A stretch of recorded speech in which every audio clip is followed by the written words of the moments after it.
It's Bob and Tom Tonight, starring Chick McGee, Christy Lee, Josh Arnold, Ace Cosby, Pat Godwin, Willie Griswold, and Tom Griswold. A man in Washington State celebrated his 82nd birthday by completing his goal to shoot 1 million free throws. Cool. What? How long did it take him? 82 years. Tom Sturry started the challenge 17 years ago, shooting 100 free throws every day. Wow. He made his 1 millionth throw August 18th. That was 4 days ago, Josh, before you asked where the night was. That math does work. Timing it so his milestone shot would occur on the day he celebrated his 82nd. Wow. Watch this. And by the way, do they have to count? He didn't make all of them.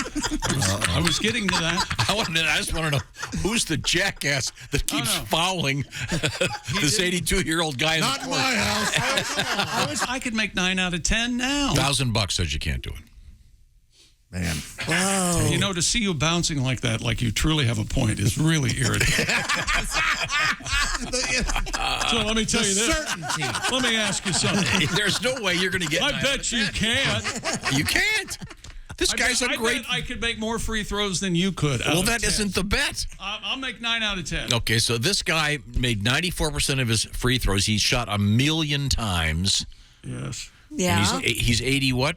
2. Okay.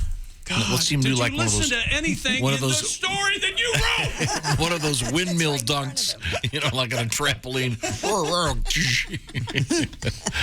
Oh, man. Art Garfunkel's 80. 80%? Hey, hang on a second. 80 years old. Thanks for mentioning that. I thought I would. Matt. Art Garfunkel happens to be probably the best free throw shooter of all musicians.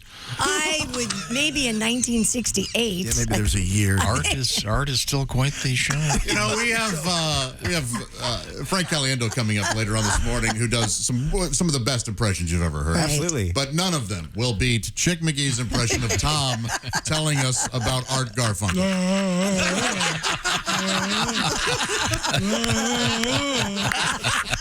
Yeah, Tom, really. Well,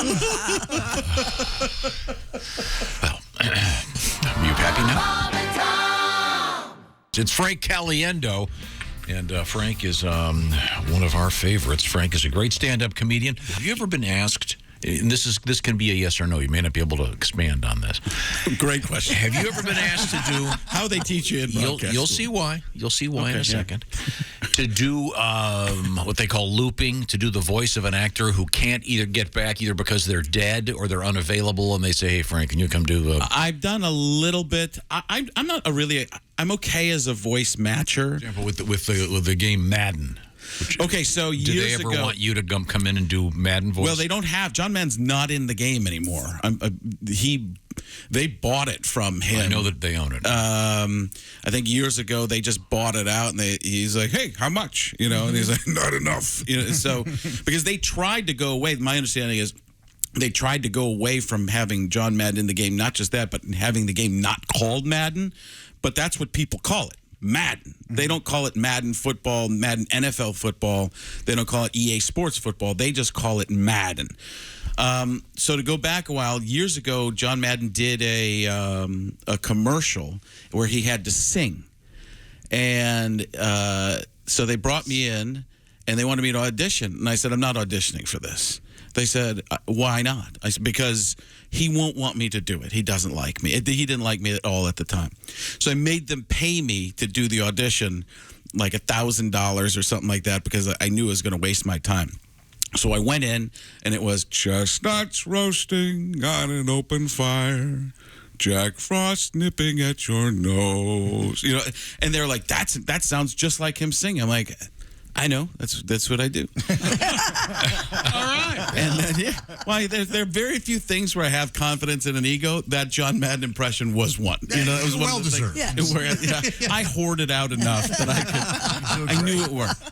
So they're like, "This is incredible. This is great. Thank you so much, and we'll use this." A week later, they're like, "We can't use this." I'm like, why not? Well, we can't say. Well, he didn't want it to be done. And then in the commercial, it was like, chestnuts roasting in an open fire. It sounded nothing like him. And there was a NASCAR driver who did another one. I don't remember who it was. But theirs was the same kind of thing. It was the best of Christmas songs with whomever the star sports person was. But they wouldn't use it. So and the story goes, I've told you this before, that I finally met him at the Super Bowl in Dallas. You met Madden. Yeah. Four Seasons Hotel. Not important to the story. Just wants you to know the type of place I'll stay. Oh, very nice. Very nice. When somebody else is paying for it. Yeah, absolutely. I double up and go Super 8 on my own. So Jimmy Johnson standing next to him, football coach, not the race car driver. And so I said, Jimmy, can you believe I'm this close to John Madden? He's like, yeah, met him yet? Taps man on the shoulder. Man's like, what is Jim? Oh. And the look on his face was like when Shaggy and Scooby see the bad guy pop out of the barrel kind of thing. Frank? So it's like, hey, Scooby-Doo, like, let's get out of here. Would you look at me for one Scooby snack? Would you do it for two Scooby snacks? Would you do it for three Scooby snacks and a triple-decker salami sandwich? Yeah. So it ended up, I said to John, I was just one of those moments where I was just kind of in awe. This is the guy that I've made so much money off of, and he thinks I don't like it. I love the guy. Sure. Totally endearing. He was football for so many people. And I said, can I get pictures with you and, people from my family, my kids and stuff? This means a lot to me. He's like, what's going on here? It's like his world was exploding. It's like, So he thought you were making fun of him all those years as opposed to... It was. Well, I was. Well, yeah, but That's it was what I do also with you a celebration. Too. Yeah. I mean, it is. It's a weird thing when sports people, when they're put on pedestals, especially coaches. Nobody was messing with the old school coaches back in the day. And as that came along, we do that to each other. We're used to that. You go into especially nowadays, you go in somewhere and you make fun of somebody and they get weirded out by it. Like when you messed with me, Josh, when I came in, you ripped me to, we had fun. We go back and forth, tit for tat. You won, obviously. With your Well, but it was one of those things where That's because Josh has bigger tats. I mean, we're also pretty good at it because we hate each other. that's what it's really, you can pull from the emotion. Yeah, exactly. There's love or hate. We go with hate. Hate's this far from love, and that's why we'll. but Madden knew who you were right away. Oh yeah. He was he cordial? Or? I think he didn't know what to think. Like he was maybe trying to avoid me for the last 12 years at that time. So, but when he saw, I made his grandkids laugh. And his grandkids kind of go, hey, guess what we're having for dinner? Whatever it is, you better finish it all or you don't get dessert. That kind of a thing. And they're like, he sounds exactly like you, Grandpa. And I know. So it was one of those moments where he realized, oh, this is a human being, this guy. When you're in the NFL, high-level sports people a lot of time, if you're in the club, it's okay to make fun of each other. But if you're some goofy comedian, John Madden was 6'3", just a mountain of a human being. He was wearing, I think, 2 flannels put together. It was that's how big of a guy he was. And he just saw me as like a kind of a nuisance at times. The first time I was ever on TV, it was Jimmy Kimmel took a pair of hedge clippers to the Madden eyebrows I was wearing. And that was, the next day his eyebrows were shaved, but, cut down and groomed really well. And people were like, it's never been like this before, so... It made him change some things too, I think, back in the day. But then he realized as a human being and just a person, I said, man, you're great. And I just said the truth. I really enjoy you and all that kind of stuff. And you are football to so many people. And he got it. It was just a different kind of feel after that. I have an unusual request here for Frank Caliendo. We'd like to treat Frank kind of like a... Puppet? Like a puppet. Yeah, you treat all of us like puppets. Yeah, That's true. I do. We have puppets of ourselves now. You know Oh, that, do you right? really? Oh, and now we're getting those. yeah. Where are the puppets? Where have the puppets been? puppets. It's time to bring them back. But right now, Frank know is... where Oh, wait, I've puppets seen are. those. Those are fantastic. Aren't they great? Those are very funny. I've seen them on the internet. No, Yeah. you hate that look on your face. Was They're like, great. oh, God. There's nothing ridiculous. sadder than Can seeing you ask the Frank- puppets with their heads hanging down. No life in them. Yeah. Kind of like me after the show. Yeah. No, go ahead. I'm going to give this guy's last name because it reminds me of something. Oh, good. His last name is Funkhauser.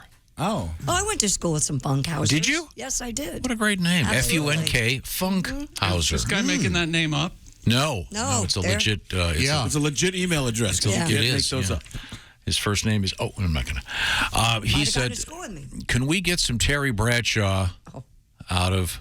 I tell you what I love. That's what Caliendo, I still don't understand any of his jokes. The great thing is anytime I have a business relationship with Terry Bradshaw, and a little bit off, but Jeff Dye, you guys know Sure. Jeff Yeah. Dye. Jeff Dye is like best friends with Terry Bradshaw, and he'll just text us like, "How's it going, son? I never had." It's like, what's going on here? They were on that TV show. Yeah, they did that with Shatner. Shatner and the.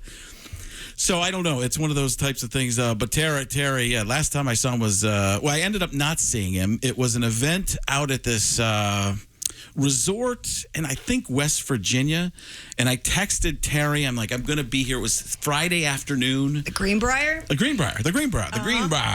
Yeah, it was. Let me see if I can find this right now. A text. It's not on there. Okay, but the text back and forth was basically I said 3:00 in the afternoon on Friday. I texted him. I heard back. I was like, "I'm going to see you tomorrow. I heard you're doing a show tomorrow morning. Speaking." He calls them speeches. I give speeches. Why do you call them that? Because I don't know what they're going to be. So I'm like, "You're going to be there tomorrow morning. I'll maybe stop by and see you. Let me know how you're doing." All right. So it comes the next morning, 6:00 in the morning. He texts me back the next day. "Hey, Frank, got your text. Wondering if, good morning. So maybe I'll see you in the morning." I was like, it doesn't really make sense. And then I guess he went up there and started talking about, "Where's Frank? Is that fat little guy here somewhere? Where is that strolling, bowling little guy?" He's like, I'm sweating. That's his whole thing is he sweats a ton. And so I never ended up talking to him. And I texted him later, "Where were you?" He's like, I just slept, Frank. I got in at 3:00 and I woke up the next day. I didn't even know what day it was. I was like, all right, that sounds like a normal day for you. Well, now Reno, what's new with you? What have you got going over there? So first, I've always wanted to do impressions. Like Eddie Murphy was my favorite, but the best I ever came up with was the dude from Major League, the guy from Sling Blade, and Nick Nolte all in 3 stalls in a rest area. It goes like this. It goes, and that's all. And then, hold on. Now, then Chris Berman's one stall like, yeah. Mickey Boomer. That was good. I Say like what you will, but nobody circles the wagon like Nick Nolte. Very nice. So I came up with this kind of a little take deal. It's just something I came up with, and I'd like to read it if I could. It's called Country Fried Takes. Okay. Oh, let's hear Is it. that all right? All right. There's a lot going on out there, and I'd like to start sharing with y'all my viewpoints and opinions on some of this stuff. So if you'll allow me, it'd be my pleasure to serve up a tasty helping of what I call Reno Collier's Country Fried Take. As you know, I'm a white, heterosexual, 51-year-old Southern man. And quite frankly, the world is changing too fast around me, and no matter how hard I try, I'm having a lot of trouble keeping up. All right. My kids keep telling me I'm not politically correct, and I'm not exactly sure what that even means. According to my grandpa, being politically correct means you're a registered Republican. And if you're talking about my jokes being politically incorrect, here's one for you kids. Knock, knock. Who's there? The guy. The guy who? The guy that pays for every damn thing in this house so you can live. Recently, my daughter had her friend Alexis over. This girl had on overalls, a cowboy hat, and work boots. And my kid whispers to me, "Dad, Alex's pronouns are he, him." I said, "I think you mean he, haw." I asked my daughter, "So that girl thinks she's a dude?" My daughter got real annoyed. "Dad, gender is a choice." And I was like, "Well, my pronouns are me and my, and it's my choice to call her a girl until her nuts drop." Reno. Needless to say, they, them, this, that, and the other all went to Outback without me. Later on, my daughter told me that I'm not woke. Now, when I was her age, being woke meant my ass was out of bed and at work. She said, "You just don't get it, Dad." But I think I do get it. The way I see it is this. Woke is just a new way of saying understanding or accepting or nice. Sure. Words that my Southern ass not only believes in, but understands. So yeah, I think I am woke, but it takes me a minute or two to get used to all these new phrases and identities and choices. I'm going to need you social justice warriors out there to be more woke when it comes to me and remind yourself, hey, he's an old dog and these new tricks ain't going to come easy, but he may get there. Mm-hmm. I'm Reno Collier, and that's my country fried take. Thank you very much, Reno. Very nice. Yeah, I think you did a nice job. Now, is this going to be like a theme? Can we expect another one of these next week? It all depended on y'all's response. So I like it very much. I'll be honest with you, twice as good as the Warren Report. Wow. And the only reason I said that is because he just texted me. That was just mean. Frank, do you do, when you do your live show? Yeah. I know there's a lot of stand-up comedy, of course, a lot of impressions. Is there a point where you have to kind of do a tip of the hat to some of the folks that are no longer with us just because they're... I mean, I throw a lot of things out that I let people yell names out at the end, and then people will do a lot of people that have passed away. Because to me, unless there's a reference to something... like it's just a quick, like a movie character or something like that, I try to be a little bit more current than that. But that's the tough thing about impressions is, one, they die. When your uncle dies and you do a story about your uncle, nobody knows other than your family that your uncle died. When somebody's not president anymore, everybody knows. When somebody gets canceled, now all of a sudden you're pushing buttons and people are like, 10 years ago, maybe 10, 15 years ago, if I was going to go up there and do impressions, everybody in the room would be like, oh, I hope he does a Bill Cosby. And now people are like, I hope he doesn't do a Bill Cosby. You could just feel... And your Kevin Spacey, by the way, was awesome. Don't worry. I'm not going to touch it. Which is probably where he should have gone. From what I understand, he had not an accurate impression. Very inaccurate. Well, let's do this in reverse then. What is your most recent... one impression that you've been working on? Do you have a new one that... I mean, there's always a lot in the works. That Denzel I was doing is fairly new for me. It's just, but it's just like, it's limited to that, okay, all right, okay. Well, it's immediately you know who it is. You know who it is. That's all you need there. The Avengers. There's a thing where I've been working on manipulating throat movements. Which you start with Kermit the Frog. Hi, Kermit the Frog here. That voice, for some reason, if you bring it down a little bit, it becomes John C. Reilly. Mm-hmm. I had no idea that I was even talking about that. I don't know if I talked to you about this the other day. But that's one of those things that just comes to you. I thought, and then you bring it up, it becomes Mark Ruffalo. I see this as an absolute win.